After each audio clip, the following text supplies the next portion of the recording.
Today I have the Oura Ring and the Samsung Galaxy Ring. I've always been curious, what are their similarities and differences? Today we're gonna find out everything about the hardware, the software, and even the two separate ecosystems, because the Oura Ring works with both, but the Samsung Ring only works with Samsung devices. Let's find out what it's like. This video is sponsored by Peak. Now, what about the price differences? So the Samsung Galaxy Ring is actually $399, which is $100 more than the Oura Ring, but there's no subscription. You own it outright. You get all the data, everything that you need. The Oura Ring is $299 starting, and the prices go up depending on the different models, colors, and styles that you might get. And then there's a $599 per month subscription where you have to pay to get pretty much all of your data, or else you just get stuck with 3 different variables. So that comes out to about $72 per year. So after 1 year, they're pretty much the same price, but then after year 2, the Oura Ring will be more expensive, and then just adds up over time.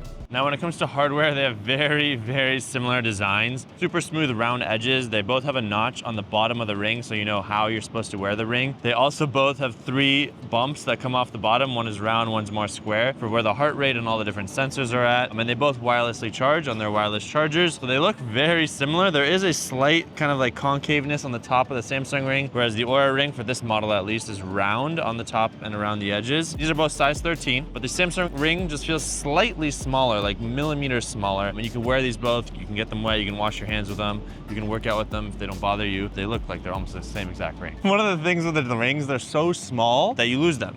And I just lost the Oura Ring, but I think it's somewhere here. The nice thing about the Samsung Ring is it has Find My, so you can use the app to find it, whereas this, oh, there it is.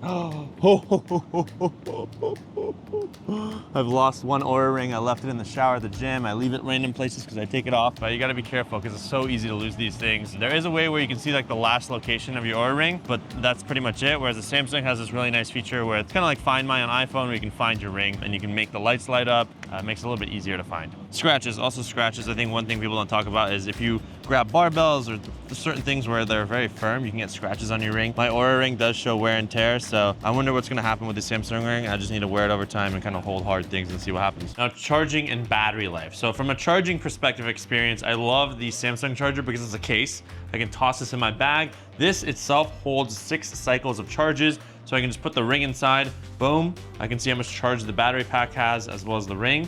And it's all just contained within this case. The ring's not gonna fall, this doesn't slide around. I can have this by my bed and I can toss it into my backpack. It's great for travel. USB-C, so I can just use my MacBook charger. I love the charging experience of this. It's very similar to Ringcon, but they made the case smaller, so good job, Samsung. Oura Ring, they're using the traditional charger that all the other rings use. It's nice to have by your bed because you don't have to open anything. I can quickly just slide the ring on. You just need to make sure that it perfectly fits right on there. But if I'm traveling, that's where the ring could fall off. If I want to charge this in my backpack, I cannot do that. I have to kind of find a place, set this on a table, plug it in to actually charge it. And then this itself does not hold a charge, so I always need to have this plugged in to charge my ring. So it's not the most ideal charger for travel. I really hope Oura copies Samsung, because Samsung did a great job copying a lot of things from Oura. But from an overall charging perspective, I'm gonna have to give this win to Samsung. Now, to charge them from 0%, they take about 1 hour and 20 minutes. So pretty much the same speed.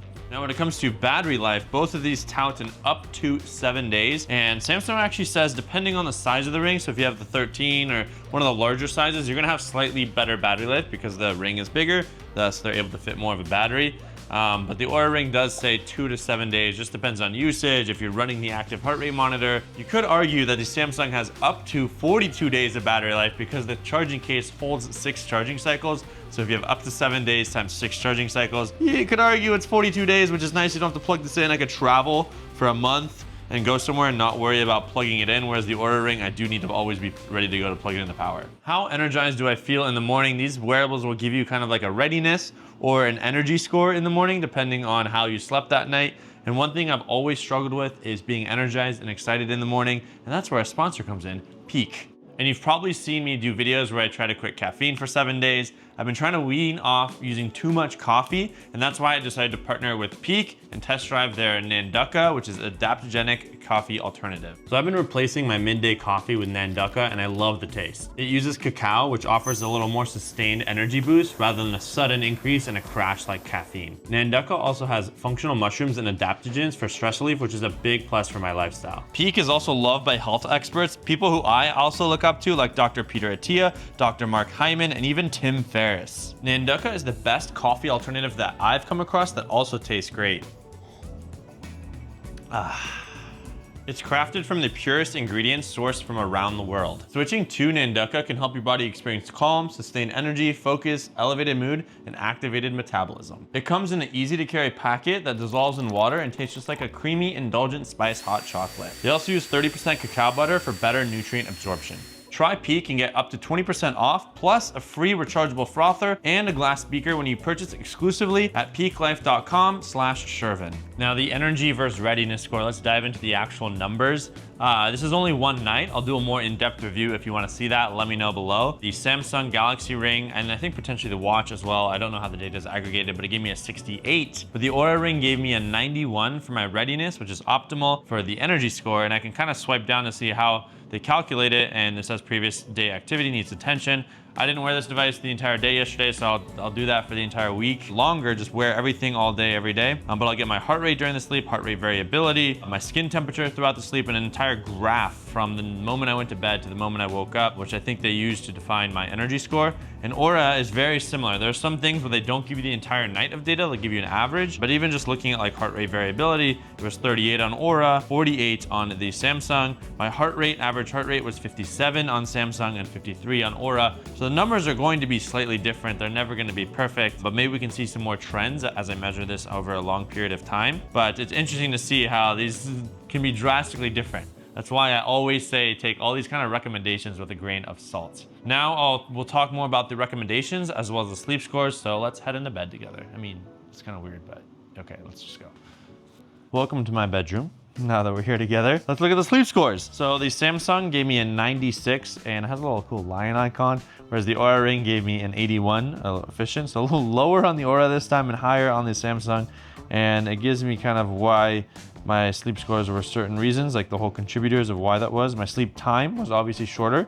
So it looks like both of those agreed on that. About 20 minutes difference on the total sleep time. But everything else was kind of in the green zone. The REM sleep was an hour and a half on Oura, 2 hours on Samsung, 3 hours and 20 minutes of light on Oura, 3 hours and 7 on Samsung. And then deep was an hour 45 and an hour 32 on Samsung. So even if I scroll down, it says blood oxygen during sleep. They're relatively close-ish, it seems like, for sleep stages. No like massive anomaly. Good numbers, you know, it was above 90%. And then heart rate, that's where it was kind of different. 57 on Samsung, 53, we kind of saw that. Respiratory rate, I think we got 14.7 on Samsung, and I think it was 15.5 on the Oura Ring. The Samsung does snoring if you plug in your phone next to your bed, but Samsung does also offer sleep coaching, which they'll take your trends over time over the past 7 days and try to give you inputs in terms of what you need to do to improve your sleep. I like that. So those are kind of the recommendations that come with Samsung. I think a big part is just getting enough sleep, going to bed, and waking up at the same time. There's no easy way to see that on both these devices. The 8 Sleep app does a really good job of showing that, but I haven't seen these apps that show that. One recommendation that the Oura Ring does give is if I eat close to bedtime or if I drink alcohol or anything that keeps my heart rate up, they'll be like, hey, your heart rate lowered late last night. Like, did you do something? Did you eat or have alcohol? Or if I wasn't moving a lot that day, it'll say, hey, you didn't move a lot, like make sure to move more today. It gives you like a couple sentences in terms of recommendations, but that's the extent of the recommendations you get on Oura. They're adding a whole bunch of new features around like daytime and things like that. But the sleep stuff, that's kind of the recommendation engine that you'll see. Now, when it comes to workouts, you can actually track your workouts with both of these rings. And what's nice is it can use your phone's GPS if you want to track an outdoor walk or outdoor run, and you can get the data of where you went and then get the heart rate data from the ring itself. I would just be mindful to make sure that the ring is extremely tight on your finger, because a lot of things that I've noticed from people like the quantified scientists is that the heart rate data might not be as accurate depending on the sizing of your ring, depending on the thickness of your finger that day. There's just a couple of like external factors that can impact it. But if you're starting to work out, if you just want something casual and simple, it's a great way to track your data and not have to wear a watch. What's nice about the Samsung, it will actually auto-detect walking and running, and you can have it turn on record location as well for those auto-detect, or you can go ahead and manually start a workout yourself, which I do appreciate. On the Oura Ring, I can manually start an outdoor run, outdoor cycle, indoor cycle, and a walk. For the outdoor run and outdoor cycle, it'll get GPS tracks, which is nice. But I do have to manually turn that on, and I have to leave on location services, which I've noticed the Oura Ring is like always tracking my location. The little location tracker is like on 24/7. So I wish they would just only track my location when I'm working out and not 24/7. But with the Samsung app, I can easily go ahead and like start a walk, a run, a bike, whatever, a pool swim, and it can track my heart rate using the ring. So I think that's super neat that there's all the workouts that you need, and I can get my heart rate data from my ring as needed. Now, I've been wearing both devices today since I woke up and trying to see the average amount of steps. It looks like the Oura Ring is giving me 3,288 and the Samsung is 4,267. So 1,000 step difference. I don't know, maybe I took one ring off. I need to do some more testing so we can see. I know a lot of people like to use steps as a metric to see, hey, am I walking enough today? Am I getting outside? So it's valuable to have that. They seem pretty close in terms of the overall general graphs of where the peaks were and when the valleys were. But the steps are off by 1,000, which is a decent amount when you're trying to hit 10,000 steps. So we'll do some more extensive testing with that. Now, I'm not a woman, but there are women's health features that I think are important to point out. Luckily, both devices do support some kind of cycle tracking. Oura does also have pregnancy insights, and they both integrate with natural cycles, so you can use that for pregnancy planning as well as pregnancy prevention. And I think it is considered an FDA Class 2 device as well. So that's something to keep in mind, is both of these rings are able to do that. They use your skin temperature from the rings. I did a video on that a long time ago. If anyone wants to help make a future video with me, let me know. It'd be really interesting to see that information and data. But yeah, you can go ahead and set that up. I can't really speak to how the features work and how valuable they are, but they both offer the ability to do so. Right, now we're comparing live heart rate right now. The Oura Ring is at 77, Samsung 77, 79, 78. So they're literally within 1 beat of each other. I'm doing a live workout on the Samsung, and then we're just measuring live heart rate on the Oura Ring. Now they're about 5 beats apart, 77, 79, 80. So they're very, very close. I'm wearing the rings kind of on the same finger, touching each other. Oops. But with the Oura Ring, I can go ahead and tap here to see live heart rate. The Samsung Ring, if I'm doing a workout, it's going to be able to show that live heart rate while I'm working out. And if you don't believe me, I can tap accessories. It shows the ring is connected, the watch is off. But now so 82, 76, about a 5 beats, 6 beats difference when it comes to the live heart rate sometimes. So just something to keep in mind. It's not gonna be perfect. They're not gonna be exactly the same, but there are some minor differences. I sit a lot, whether it's working on a desk, sitting down right here. And one thing I like to make sure is that I get up every hour. My Apple Watch does this, like at the 50 mark, it'll notify me, hey, you need to get up and walk around a little bit. And both of these rings do that as well. So let's get up and stand up. But you can turn on inactivity alerts. And if you have been inactive for more than 50 minutes, these phones will notify you and say, hey, you've been sitting for a while, stand up, move around. So I do and appreciate that, because that's just like one simple little thing where you can just have this nudge and it makes you a little bit healthier, where you don't really have to do much other than wear these things and then listen to the notification. Now, neither of these rings have a notification system where they vibrate to tell you got a notification, which I'm very happy about. I do not like notifications, but the Samsung Ring does have a feature where you can double pinch with the ring to snooze alarms as well as take photos. For some reason, it's not active on my phone right now, but usually I could be able to double tap and bam, I'd be able to take a photo just like that. I think I need to update the software right now, but it was not showing up in my settings. Now, what are my final thoughts? Well, if you're an Android user, you have the option to pick either from the Oura Ring or the Samsung Ring. I think they're very similar. A lot of the features that they're able to do. If you have a Samsung phone, there's a deeper integration with the Ring, so I would probably get the Samsung Ring.